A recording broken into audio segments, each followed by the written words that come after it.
আসসালামু আলাইকুম। প্রিয় শিক্ষার্থী ভাই বোনেরা, আশা করি সবাই ভালো আছেন। তো আজকের ক্লাসে আমরা গ্রামার নিয়ে আলোচনা করব। এবং আমরা সময়ের সাথে, সাথে আস্তে, আস্তে আমরা গ্রামারের বিভিন্ন টপিক নিয়ে আমরা আলোচনা করব।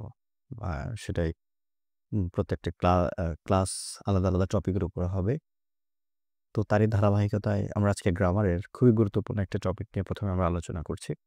আ এই টপিক নিয়ে আসলে আলোচনা করার মেইন যে বিষয়, সেটা হচ্ছে যে আসলে ধরে নিন যে আসলে একটা র‍্যান্ডম একটা টপিককে আসলে চুজ করা হলো। আ যেহেতু সবেমাত্র ক্লাস শুরু করেছি, সময়ের সাথে, সাথে আসলে আরো অন্যান্য ক্লাস আমরা অন্যান্য ক্লাসে আমরা অন্যান্য টপিক নিয়ে আমরা আলোচনা করব গ্রামারের। তো আমাদের গ্রামার আমার ভোকাবুলারি একটা অলরেডি ভিডিও আপলোড দিয়েছি, ভোকাবুলারি আপলোড দিব, এখন গ্রামার দিচ্ছি। আমরা আস্তে, আস্তে আ নিউজ পেপার থেকে আমরা ট্রান্সলেশনও আসলে আপলোড দিব। তো আসলে বিভিন্ন টপিক থাকবে আমাদের এই ইউটিউব চ্যানেলে, টপিক নিয়ে আমরা আলোচনা করব। তো আজকের ক্লাসটা হচ্ছে আসলে গ্রামার নিয়ে, গ্রামারের ক্লাস 1। এই ক্লাস 1 এ আমাদের আজকের টপিক হচ্ছে হ্যাভ টু। হ্যাঁ? হ্যাভ টু আসলে ব্যবহারটা কিরকম? যে আসলে এটি যদি আমি একটু ভালো করে বলি যে সেটা হচ্ছে আসলে নিকট ভবিষ্যৎ নির্দেশ করে। অর্থাৎ নিকট ভবিষ্যতে আমাকে কোনো কাজ করতে হবে। হ্যাঁ? যে কাজটা করার ক্ষেত্রে আমার প্রয়োজনীয়তা আছে কিংবা অব্লিগেশন। হ্যাঁ? এক ধরনের নির্দেশনা আছে, এক ধরনের বাধ্যবাধকতা আছে কাজটি করার জন্য। তখন আমরা এই হ্যাভ টু এর ব্যবহার করব। ব্যাপারটা কিরকম? আমরা যদি একটু এক্সাম্পল সহ আমরা একটু আলোচনা করি, তাহলে আমরা একটু ভালোভাবে বুঝতে পারব। দেখুন, আমাদের ১ম এক্সাম্পল দেওয়া আছে, I have to finish my homework. Okay? It is necessary for me to do it. এটা আসলে আমার জন্য করা প্রয়োজন। আর আমাকে আমার হোমওয়ার্ক শেষ করতে হবে। এই যে প্রয়োজনীয়তা, সেটা কেন? কারণ হচ্ছে যে আমার কালকে স্কুল আছে, কিংবা আমার টিচার আসবে, কিংবা দেখা গেল যে আম এই টপিক শেষ করে না গেলে আমার হয়তোবা আমি হয়তো গুরুত্বপূর্ণ একটা পড়া মিস করে যাব। আমাকে হোমওয়ার্কটা করতে হবে, অ্যাসাইনমেন্টটা করতে হবে। এই যে করতে হবে ভবিষ্যৎ শোনাচ্ছে আমাদের মুখের কথায়। কিন্তু কোন ভবিষ্যৎ? অদূর ভবিষ্যৎ নাকি নিকট ভবিষ্যৎ? এটা হচ্ছে নিকট ভবিষ্যৎ। কতটুকু নিকট? ধরুন আপনার কাজ এবং কনটেক্সট দুটোকেই বুঝায়। ঠিক আছে? আপনি কারো সাথে কোনো ফ্রেন্ডের সাথে কথা বলতেছেন। ভাই, I have to finish my homework. আমার কাজটা শেষ করতে হবে। কারণ হচ্ছে আমার স্কুল আছে, আমার টিচার আসবে। আমাকে কাজটা এখন শেষ করতে হবে। দেখেন পড়াটা দেখেন, we have to wear uniform at school. এটা হচ্ছে এক ধরনের রুল। এটা এক ধরনের অব্লিগেশন। একদম ফিক্সড কিছু রুল আমাদেরকে মাঝে মধ্যে মানতে হয়। We have to wear uniform at school. আমাদেরকে স্কুলে ইউনিফর্ম পড়তে হবে। হ্যাঁ? তো এইটার ব্যাপারে এক্সপ্লেনেশনটা কিরকম দেখেন, এটাকে যদি আমরা এটা কিছু এই have to এর ব্যবহারের ক্ষেত্রে কিছু এক্সটার্নাল কিছু রুলস এর ব্যবহার থাকে। যেমন আমরা যদি এখানে পড়ি, it often implies that the obligation comes from the outside source. অর্থাৎ অন্য কোনো সোর্স থেকে এই অব্লিগেশনটা আসছে মানার জন্য। কিরকম? কিছু জিনিস ফিক্সড। দেখেন, like rules, laws or other people. হুম? কারো কাছে কোনো বস আমাকে একটা জিনিস করতে বসলো, অব্লিগেশন করলো যে, "এই তুমি কাজটা করো।" সে আমাকে নির্দেশ দিল। একটা নিয়ম-কানুন আছে বা একটা আইন আছে যেটা আমাদেরকে মানতে হয়। যেটা না মানলে হয়তোবা আমাদের জরিমানা হতে পারে। তখন আমরা বলি যে, "We have to follow the rules because" এখানে এটা যদি নিয়মটা না মানা হয় তাহলে আমাদেরকে জরিমানা করা হয়। Not a personal choice. Look, এখানে আমরা একটু যদি ভালো করে দেখি, দেখুন এখানে লেখা আছে যে নট আ পার্সোনাল চয়েস। কোনো ব্যক্তিগত চয়েসকে এখানে প্রাধান্য দেওয়া হচ্ছে না। ঠিক আছে? এক্সাম্পলটা যদি আমরা দেখি আমরা আরো ক্লিয়ার হয়ে যাব। দেখেন, "You have to drive on the left side of the road in the UK." এটা হচ্ছে লিগ্যাল রুল। কেন? আপনাকে ইউকেতে লেফট সাইড রাস্তাতে আপনাকে ড্রাইভ করতে হবে। দেখেন, এটা একটা অঘোষিত একটা রুল যেটা আপনার উপরে চাপায় দেওয়া হইছে, যেটা আপনাকে করতে হবে। হ্যাঁ? এটার ব্যতিক্রম কিছু করা যাবে না। ঠিক আছে? এই হচ্ছে আমাদের হ্যাভ টু এর ব্যবহার, যেটা হচ্ছে যে প্রয়োজনীয়তা কিংবা আমাদের বাধ্যবাধকতা বা এক ধরনের চাপায় দেওয়া, সহজ বাংলায় বললে, সেই ক্ষেত্রে আমরা আসলে হ্যাভ টু এর ব্যবহার করতে পারি। এই হ্যাভ টু এর বিভিন্ন ফর্ম আমরা ব্যবহার করতে পারি। বিভিন্ন টেন্স বেঁধে আমরা, যেমন প্রেজেন্ট টেন্স, পাস্ট টেন্স এবং আমরা হচ্ছে ফিউচার টেন্স। এই ৩ টা জায়গায় হ্যাভ টু এর ব্যবহার কিভাবে হয়, আমরা এখন সে ব্যাপারে আলোচনা করব। ঠিক আছে? তো ১ম টা যেমন আমরা একেবারে খুব আ এটা যদি একদম পজিটিভ সেন্সে এটা যদি আমরা একটা গঠন আমরা দেখি, সাবজেক্ট প্লাস হ্যাভ অথবা হ্যাজ টু বেস ফর্ম। এখানে হ্যাভ টু অথবা হ্যাজ টু এর ব্যাপারটা যেরকম আমরা আসলে পার্সন ভেদে আমরা ব্যবহার করে থাকি। হ্যাঁ? হি হ্যাজ টু বা এরকম কিছু একটা she has to তারপর এরকম কিছু ক্ষেত্রে আমরা has to ব্যবহার করব। বাট অন্যান্য পার্সোনাল ক্ষেত্রে আমরা have to ব্যবহার করে দিই। যেমন I have to study every day আমাকে প্রত্যেকদিন পড়তে হবে। কারণ এছাড়া নাহলে আমি ভালো করতে পারব না। ঠিক আছে? They have to clean their rooms তাদের রুমটাকে তাদের পরিষ্কার করতে হবে। এটা হচ্ছে তাদের প্রয়োজন। কারণ রুমটা অনেক নোংরা হয়ে আছে। He has to buy it কেন? কারণ হচ্ছে যে তার এটা কিনতে হবে। তার এটা দরকার। ওকে? পজিটিভ সেন্সে আমরা এর বেশি কিছু নাই। বেস ফর্মের ব্যাপারটা একটু ভালো করে খেয়াল করবেন। সে সাথে এক্সাম্পলগুলো পড়লে আপনারা ক্লিয়ার হয়ে যাবেন। এবার নেগেটিভ সেন্স আমরা যদি আসি এবং প্রত্যেকটা টেন্সের আন্ডারে আমরা পজিটিভ সেন্স, নেগেটিভ সেন্স এবং কোয়েশ্চেন কিভাবে করা হয় প্রত্যেকটা জিনিসকে আমরা ক্লিয়ার করে নিব। এবং আরেকটা জিনিস খেয়াল করবেন সেটা হচ্ছে আমি যখন বলছি যে সেটা হচ্ছে আসলে বাংলা অর্থটা, হ্যাঁ? একটা হচ্ছে করতে হবে এরকম একটা ব্যাপার আরকি প্রেজেন্ট টেন্সে। তো subject plus do not or does not have to, হ্যাঁ? ভার্বের base form this means there is no necessity. You do not have to attend the meeting. তোমাকে মিটিং অ্যাটেন্ড করতে হবে না। She does not have to pay for the meal. তাকে খাবারের জন্য bill pay করতে হবে না। এখানে একটা জিনিস খেয়াল করে দেখেন, আমি অফিসে আছি। বস এসে বলে, "you not have to attend the meeting." তোমাকে মিটিং অ্যাটেন্ড করার দরকার নেই। একটা মিটিং চলতেছে, মিটিংয়ের মতো করে চলুক। পরে দেখা গেছে মিটিং শেষ হয়ে গেছে। মিটিং অন্য কেউ করতেছে। সো তোমাকে এখন এখানে অ্যাটেন্ড করার দরকার নাই। She does not have to pay for the meal. তাকে খাবারের বিলটা প্রয়োজন করার দরকার নাই। সামহাউ বিলটা ম্যানেজ হয়ে গেছে। তুমি খেতে আসো। আমরা যে বলি যে ওকে সে কি বিল পে করবে? না, she does not have to pay for the meal. তাকে খাবারের জন্য বিল পে করতে হবে না। তারপরে এবার যদি আমরা কোয়েশ্চেনে আসি, খুব চিরাচরিত একটা নিয়ম যে সেটা হচ্ছে যে এখানে একটা জিনিস খেয়াল করে দেখেন। আমরা একটু ভালো করে যদি একটু খেয়াল করি যে সেটা হচ্ছে যে দেখেন a subject plus have to verb base form, হ্যাঁ? এইটুকু প্রথম আমরা স্বাভাবিকভাবে মনে রাখবো। কোয়েশ্চেন ফর্ম তো আসেই। কোয়েশ্চেনে ডু এবং ডাজ এর ক্ষেত্রে আমরা পার্সন অনুযায়ী সেক্ষেত্রে ব্যবহার করব। Do you have to bring our lunch? আমাদের কি লাঞ্চ আনতে হবে? Does he have to work late? তাই কি সে কি দেরিতে কাজ করবে? সে কি ওয়ার্ক লেট? সে কি দেরিতে মানে অনেক দেরি করে কাজ করবে? এটা হচ্ছে আমাদের কোয়েশ্চেনে আসি। নেগেটিভ ফর্ম এবং পজিটিভ ফর্ম। আশা করি প্রেজেন্ট টেন্সে ৩ টা ব্যবহার কিভাবে হবে আমরা এটা বুঝতে পেরেছি।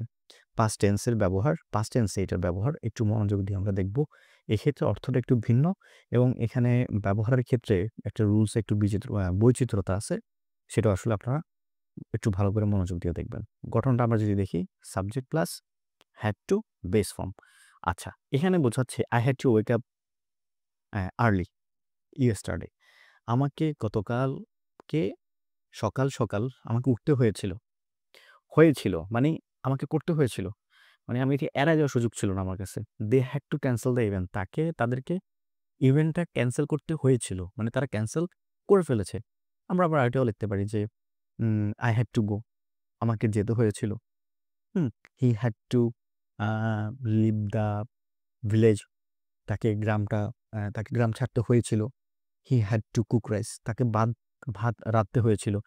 এই যে তার উপর যে সে যে এক ধরনের একটা কাজ করেছিল বাধ্য হয়ে, হুম?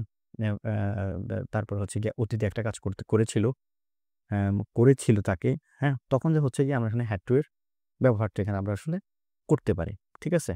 তো এটার যদি নেগেটিভ ফর্মে আমরা যদি আসি, দেখেন subject plus did not have to, হুম? কারণ হচ্ছে হ্যাড টু এরটা যদি আমরা এখানে নেগেটিভ ফর্মে আসি তাহলে ডিড নট হয়ে গেলে হ্যাডটা হয়ে যাবে হ্যাভ টু, খুব স্বাভাবিক বেস ফর্ম, হ্যাঁ? যেটা আসলে আমাদের প্রয়োজন ছিল না। এটা বোঝায় আরকি she did not have to explain everything. তাকে সবকিছু এক্সপ্লেইন করার প্রয়োজন হয়নি। তার সবকিছু এক্সপ্লেইন করার প্রয়োজন ছিল না। We did not have to wait long. আমাদের বেশিক্ষণ ওয়েট করতে হয়নি। এইখানে এবার একটু আমরা এই নেগেটিভ সেন্সটা এখানে একটু আমাদেরকে একটু খেয়াল করতে হবে। যে সেটা হচ্ছে যে আমাদের অনেক কিছু অতীতে করতে হয় নাই। আমরা যেমন অনেক জায়গায় বলি যে, "তুমি কি ওইখানে গিয়েছিলে?" তখন আমি বললাম যে, "না, আমার যাওয়ার দরকার হয়নি।" এখানে ২ টো জিনিস আপনাদের একটু বুঝতে হবে যে সেটা হচ্ছে যে, একটা হচ্ছে যে আমি কেন যাই নাই? কারণ হচ্ছে যে আ আমার জায়গায় অন্য কেউ গেছে। কিংবা ওইখানে আমার একেবারে না গেলেই চলবে। হ্যাঁ? আমি এত ম্যান্ডেটরি না ওই প্রোগ্রামে যাওয়া। এটা হচ্ছে একটা সেন্স। আরেকটা সেন্স হচ্ছে কি যে আমি গিয়ে দেখলাম যে আসলে আমার যাওয়ার কোনো দরকার ছিল না। ওইখানে যারা আছে তাদেরকে দিয়ে কাজটা হইতো। দ্যাট মিনস আপনার যে যাওয়ার যে অপ্রয়োজনীয়তাটা সেটা আপনার কাছে মনে হবে পণ্যশ্রম। বোঝা গেছে? মানে একটা হচ্ছে যে আপনার করতে হয়নি। কেউ একজন করে ফেলছে বা কেউ একজন করে দিবে। এরকম একটা ব্যাপার করে দিয়েছে তখন। আরেকটা হচ্ছে যে আপনি পরিশ্রম করছেন। হ্যাঁ? এটা হচ্ছে এখানে দুটো সেন্স। তো ১ম আমাদের নেগেটিভ সেন্সে যেটা দেখেন, she did not have to explain everything. তাকে সবকিছু এক্সপ্লেইন করতে হয়নি। কেন হয়নি? কাহিনী হচ্ছে যাকে আমি এক্সপ্লেইন করব সে অলরেডি সবকিছু জানে। বোঝা গেছে? মানে যে সাবজেক্টের ব্যাপারে আমি তাকে বলব সে অলরেডি ওই ব্যাপারে জানে। We did not have to wait long. আমাদের বেশিক্ষণ অপেক্ষা করতে হয়নি। কেন অপেক্ষা করতে হয়নি? কারণ কাজটা হয়ে গেছে। বোঝা গেছে? এই যে একটা। আচ্ছা, need not have to এর এখানে পার্থক্যটা কোথায়? I need not have gone. এখানে একটা জিনিস খেয়াল করে দেখেন। I need not have gone এখানে এখানে আমরা ইয়েটাও গঠনটা একটু ভালো করে খেয়াল করে দেখব। দেখেন need not have প্লাস ভার্বের past participle ফর্মটা এখানে আছে। I need not have gone মানে আমার না গেলেও চলতো। এই যে দেখেন, একটু আগে বললাম যে আমি গিয়েছিলাম। হ্যাঁ, আমি যাই নাই। কারণ আমার যাওয়ার প্রয়োজন হয় নাই। যাওয়ার দরকার নেই। ওইখানে অনেক লোক আছে ওই কাজ করার জন্য। I need not have gone আমার না গেলেও চলতো। কেন? কারণ আমি ওখানে যেয়ে দেখতেছি যে অনেকেই আসছে, যারা এই কাজ করার জন্য যথেষ্ট। তার মানে আমি যে গেছি এটা একটা ফাও। পরের এক্সাম্পলটা দেখেন যে he need not have to water the garden মানে আমি বাগানে পানি দিয়ে দিছি। পানি দেওয়ার পর পানি দেওয়ার দরকার হয়নি। এটা একটা পণ্যশ্রম। কেন পণ্যশ্রম? কাহিনী হচ্ছে যে একটু পরে বৃষ্টি চলে আসছে। ধুর কেন পানি দিলাম শুধু। আরেকটা হচ্ছে যে কি, এখন আপনি যদি পানি দিছেন, আপনার পানি দেওয়ার দরকার হয়নি। কেন? পানিটা হয়তোবা আপনার ভাইয়া দিয়ে দিবে কিংবা আপনার আম্মা দিয়ে দিছে। হ্যাঁ? মানে আপনার না করলেও চলবে। এটা করার লোক আছে। সো একটা হচ্ছে পণ্যশ্রম, আরেকটা হচ্ছে যে অপ্রয়োজনীয়তা। দরকার নাই। ওকে? নটস ম্যান্ডেটরি। আপনার প্রেজেন্স বলেন, আপনার রেসপন্সিবিলিটি বলেন। আরেকটা হচ্ছে যে আপনি করছেন মানে রিডান্ডেন্ট করে ফেলছেন আরকি। বা মানে আপনার কাজটা রিডান্ড হয়ে মানে অন্য কেউ করে ফেলছে বা করবে। তখন আপনার যখন পণ্যশ্রম মনে হবে, তখন যে হচ্ছে গিয়ে need not have এর ব্যবহারটা এখানে আসবে। সো এখানে নেগেটিভের এই ব্যবহার দুটোর ব্যাপারে সবাই একটু কনসাস থাকবেন। প্রয়োজনে আবার ভালো করে শুনবেন এবং কোনো কনফিউশন থাকলে কমেন্ট সেকশনে কমেন্ট করবেন। কোয়েশ্চেনের ক্ষেত্রে বরাবরের মতো আমরা did plus subject have to ভার্বের বেস ফর্ম কোয়েশ্চেন মার্ক তো অবশ্যই থাকবে। আমরা যেহেতু পাস্ট ফর্মে সেহেতু আমাদের ডিড এর ব্যবহার আসবে। Did you have to go to the doctor? তোমার কি ডক্টরের কাছে যেতে হয়েছিল? Did they have to leave so early? Did তাদের কি খুব তাড়াতাড়ি কি মানে খুব তাড়াতাড়ি কি তাদের কি ছাড়তে হয়েছিল? এ হচ্ছে কোয়েশ্চেন ফর্মটা, এরকম একটা কথা। তো প্রেজেন্ট ফর্ম, পাস্ট ফর্ম। এখন আমরা ফিউচারে। ফিউচারের ব্যাপারটা তো এখানেও ছোটখাটো একটা পার্থক্য আছে। সেটা হচ্ছে যে দেখেন আমরা আমরা যখন প্রেজেন্টে বা আমরা যখন বেসিক আলোচনা করেছিলাম, তখন আমরা বলেছিলাম যে আসলে এটা একটা নিকট একটা ভবিষ্যৎ নির্দেশ করে। হ্যাঁ? এবং ১ম এ আমরা বলেছিলাম যে আসলে কতটুকু নিকট? আমরা বলছিলাম খুব কাছের নিকট। হ্যাঁ? খুব কাছের নিকট হইলে এই যেমন আমি এটা আশেপাশে আছি। I have to call him, I have to work আমার কাজ করতে হবে, আমি তাকে ফোন করতে হবে। এই ধরনের ব্যাপারগুলোর জন্য আমরা আসলে খুবই বেসিক যে ফর্মটা আছে বা প্রেজেন্ট ফর্মে যেটা আছে সেটাকে আমরা ব্যবহার করতে পারি। কিন্তু ফিউচারে এখানে দেখেন, এখানে তফাৎটা কোথায়? আমরা আগে ১ম থেকে দেখি তাহলে আমরা এটা বুঝতে পারব। সেটা হচ্ছে যে subject plus will have two. দেখেন এখানে উইল আসছে আবার হ্যাভ টু আছে। ভার্বের বেস ফর্ম। এখানে দেখেন দ্যাট ইন্ডিকেটস ফিউচার নেসেসিটি ভবিষ্যতের প্রয়োজনীয়তা। আচ্ছা কিরকম? I will have to prepare for the test tomorrow. হ্যাঁ, will have to prepare for the test tomorrow. একটা হচ্ছে যে ধরেন আপনি আপনার ফ্রেন্ডের সাথে আড্ডা মারতেছেন এবং আপনি টেবিলে বসে আছেন। আপনি টেবিলে বসে আছেন, এখানেও আপনার পাশে একজন ফ্রেন্ডকে বসে তাকে বলতে পারেন যে, "man I have to prepare for the test tomorrow." কালকে পরীক্ষার জন্য আমাকে পড়তে হবে। কারণ আপনার সামনে বই আছে, বই নিয়ে বসে আছেন, আপনাকে পড়তে হবে। আপনি সেই নেসেসিটিটাকে আপনার ফ্রেন্ডকে এক্সপ্লেইন করতেছেন। কিন্তু আরেকটা জিনিস হচ্ছে কি I will have to prepare for the test tomorrow মানেই আপনি হয়তো বাইরে আছেন বা আপনি একটু দূরে আছেন। এই যে পড়তে বসবেন, এই যে পড়তে বসার যে কাজটা আপনি করবেন এবং প্রস্তুতিটা নিবেন, এই প্রস্তুতি থেকে আপনার মানে কনটেক্সটটা একটু বোঝার চেষ্টা করেন। আপনার দূরত্বটা একটু বেশি। আপনি হয়তো আড্ডা মারতেছেন। "Man I will have to prepare for the test tomorrow." আমি এখন যাই। বাসায় গিয়ে আমাকে পড়তে হবে। একটা ডিসট্যান্স আছে। আপনি যে পড়তে বসবেন এবং প্রিপারেশন নিবেন, একটা পার্থক্য আছে। কিন্তু এই পার্থক্যটা যদি একটু কম হয়, ভবিষ্যতেই কিন্তু পার্থক্য কম হয় দেন হচ্ছে শুধুমাত্র আমরা I have to prepare for the test tomorrow বলব। পার্থক্যটা যদি একটু বেশি হয় সেক্ষেত্রে I will have to prepare for the test tomorrow. ঠিক আছে? আচ্ছা, will have to leave soon একজনের সাথে কথা বলতেছেন। ঠিক আছে? will have to leave soon একজনের সাথে কথা বলতেছেন। আপনার দ্বারা আপনার ফ্রেন্ড কথা বলতেছে। তখন বলছে I have to leave আবার মনে করেন বন্ধু আমি গেলাম তাড়াতাড়ি, আজকে কথা বলার সময় নেই। দেন হচ্ছে আই হ্যাভ টু লিভ সুন, তাড়াতাড়ি যেতে হবে। আরেকটা হচ্ছে যে কি আপনার ফ্রেন্ডকে বলা হচ্ছে, ওকে কি বলবো তাড়াতাড়ি বলো, we will have to leave soon, আমাদেরকে তাড়াতাড়ি যাইতে হবে। মানে এই যে আপনি যে যাবেন একটু দেরি করলেও সমস্যা নাই, মানে এখানে আপনি কিছুক্ষণ আপনার বন্ধুকে সময় দিচ্ছেন। তখন তাকে বললেন যে we will have to leave soon, আমরা তাকে আপনার বন্ধুকে বললেন যে ঠিক আছে আমি তাড়াতাড়ি চলে যাবো, কি বলবা বলো, তোমাকে দেখা গেছে কতক্ষণ সময় দিলাম। হ্যাঁ, একটু এক্সটেন্ড করা হলো, সাথে সাথে করলেন না আপনি কাজটা। এটা হচ্ছে কি I will have to work overtime next week, I will have to work overtime next week. পরবর্তী সপ্তাহে আমাকে ওভারটাইমে কাজ করতে হবে। দেখেন এখন পরবর্তী সপ্তাহের কথা বলা হয়েছে। এটা বলার মেইন রিজনটা হচ্ছে যে এখন আপনি হয়তো এখানে দেখেন নেক্সট উইকের কথা, যেমন I have to work over the next week. আমি যদি পরের সপ্তাহে যদি আমি হ্যাভ টু ইউজ করি সেক্ষেত্রে কি হয়? সেক্ষেত্রে দেখা গেছে যে আমার যে অব্লিগেশনটা, হ্যাঁ? সেই অব্লিগেশনটা এখানে আ মানে মানে আমাকে কাজটা করতে হবে। কেউ একজন আমাকে নির্দেশ দিছে। মানে আমাকে বাধ্য করছে। হ্যাঁ? প্রয়োজন। আমি অলরেডি জানি। আমি বললাম যে, "I have to work overtime next week." তাকে আমি বললাম যে, "ভাই আমার তো পরবর্তী সপ্তাহে কি যেন ওভারটাইম আমাকে করতে হবে। বস তো বলে দিছে যে এই যে দেখো একটা একটা শিট ধরায় দিছে যে পরবর্তী সপ্তাহে ২ ঘন্টা করে ওভারটাইম আছে, এটা আমাকে করতে হবে।" বোঝা গেছে? I will have to work overtime next week। এর মানে হচ্ছে যে আপনি কাজের প্রেশার দেখে, আপনি কাজের কনটেক্সট দেখে আপনি মোটামুটি সিউর হয়ে গেছেন যে নেক্সট উইকে ফিউচারে আপনাকে ওভারটাইম কাজটা করতে হবে। ফিউচার নেসেসিটি মানে ভবিষ্যতের যে প্রয়োজনীয়তাটা সেটা আপনি উপলব্ধি করতেছেন। আ ভাই ও ভাই যে কাজ মনে হইতেছে I will have to work overtime next week। আমাকে ভবিষ্যতে মনে হয় আমাকে পরবর্তী সপ্তাহে মনে হয় আমাকে ওভারটাইম করতে হবে। আমাকে ওভারটাইম করতে হবে। কারণ দেখো কাজের যে প্রেশার, ওভারটাইম না করলে মনে হয় না আসলে কাজটা শেষ হবে। ঠিক আছে? সো এই যে একটা কাজ করার একদম পিওর অব্লিগেশন কিংবা নেসেসিটি সেটাকে একটু সে সময়টাকে একটু এক্সটেন্ড করা, সে বাধ্যবাধকতাটাকে একটু মানে বড় করা, হ্যাঁ? সেই সময়টাকে একটু বড় করার ক্ষেত্রে আমরা ফিউচার টেন্স এর এখানে এই এই উইল হ্যাভ টু ব্যাপারটাকে আমরা ব্যবহার করে থাকি। তারপরে হচ্ছে কি আমরা নেগেটিভ ফর্মে আসি। Subject plus won't have to base form খুব স্বাভাবিক, হ্যাঁ? উইলের জায়গায় আমরা ওন্ট দিয়ে দিলাম। You won't have to wait for too long. তোমাকে বেশিক্ষণ অপেক্ষা করতে হবে না। They won't have to bring anything. তাদেরকে কিছুই আনতে হবে না, হ্যাঁ? ভবিষ্যতে আরকি। তারপর হচ্ছে গিয়ে এরকম আরকি। কোয়েশ্চেনে যদি আমরা বলা হয় will you have to pay for parking?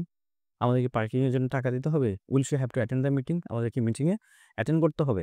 মানে আমি আজকে বসে কথায়, কথায় আমি তাকে একজনকে জিজ্ঞেস করতেছি যে, "will you have to pay for parking?" তার কাছে মার্কেটে যাবো, যে জায়গায় একটু শপিং করতে যাবো, এখানে কি আমাদের কি পার্কিং এর জন্য টাকা-পয়সা দিতে হবে? বুঝছেন কথা? আর আপনি যদি এখানে সামনে থাকতেন তাহলে কি হইতো? তাহলে আপনার সোজাসুজি হচ্ছে যে আপনি এখানে প্রেজেন্ট চলে যেতেন। প্রেজেন্টে গিয়ে এখানে আপনি প্রশ্ন করে কোয়েশ্চেন করতেন। "Do you have to pay for the parking?" ঠিক আছে? আমাদের কি পার্কিং এর জন্য পে করতে হবে? মানে আপনি ইনস্ট্যান্ট ওইখানে গিয়ে ব্যাপারটাকে আপনি জিজ্ঞেস করতেছেন। কিন্তু এখানে যে ব্যাপারটা এটা হচ্ছে একটু দূরে আছেন, হ্যাঁ?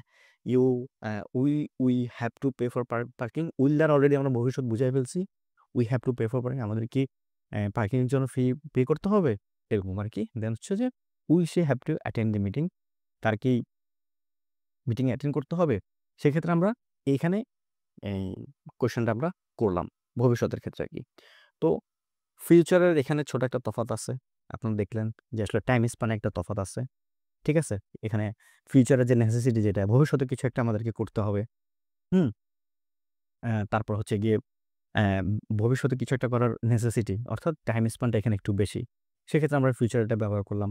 পাস্ট টেন্স এ হচ্ছে যে আমরা যেটা দেখলাম যে আসলে এখানে একটা কাজ কিভাবে করলে পণ্যশ্রম হয়ে যায়। আরেকটা কাজ হচ্ছে যে অ্যা বা আমি না করলেও হতো। ঠিক আছে? বা আমার প্রয়োজনীয়তা নাই। সেক্ষেত্রে এখানেও একটা পার্থক্য আমরা দেখলাম। ঠিক আছে? পাস্ট টেন্স এ আমাদের কিছু কাজ করতে হয়েছিল। হ্যাঁ? আমরা এখানে সেই গঠনটা আমরা দেখলাম। আমরা যদি প্রেজেন্ট টেন্স এর এখানে আসি, খুব স্বাভাবিক ব্যাপার। মানে খুব একেবারে নিকট ভবিষ্যতের কোনো কথা আমরা যখন এখানে বলতে আসছি, তখন আমরা প্রেজেন্ট ফর্ম এ ব্যবহার করছি। সো এই হচ্ছে টোটাল আসলে হ্যাভ টু এর ব্যবহার এবং এটার বিভিন্ন টেন্স অনুযায়ী প্রেজেন্ট, পাস্ট এবং ফিউচার টেন্স এর ব্যবহার আমরা করেছি। তো এই এই টপিক সম্পর্কে আমরা আজকে এটুকু পর্যন্ত আমাদের থাক। আমরা এর বেশি আলোচনা করব না। পরবর্তী ক্লাসে আমরা এই হ্যাব রিলেটেড আমরা আরো কিছু আরেকটু খুঁটিনাটি আরেকটু ছোটখাটো কিছু জিনিস আমরা আরেকটু বেশি করে আমরা জানবো। এখানে হ্যাবের হয়তোবা আরেকটু ব্যবহার আমাদের কাছে আছে। আমরা সেই ব্যাপারগুলোতে আমরা একটু ক্লিয়ার হয়ে নিব। সো হ্যাব টু এর ব্যবহার আজকে এটার বেসিক ব্যবহার আমরা আজকে এটুকু পর্যন্তই। ৩ টা টেন্সের কিভাবে এটা ইমপ্যাক্ট ক্রিয়েট করে এবং ভিডিওটা ভালো করে সবাই দেখবেন। কোনো ধরনের কনফিউশন থাকলে এটা কমেন্ট সেকশনে অবশ্যই জানিয়ে দিবেন। সেক্ষেত্রে চেষ্টা করব আপনাদের প্রশ্নকে ধরে সেক্ষেত্রে কনফিউশনটাকে আবার ক্লিয়ার করে দিতে। সো সে পর্যন্ত সবাই ভালো থাকেন, সুস্থ থাকেন পরবর্তী ভিডিও পর্যন্ত। আল্লাহ হাফেজ।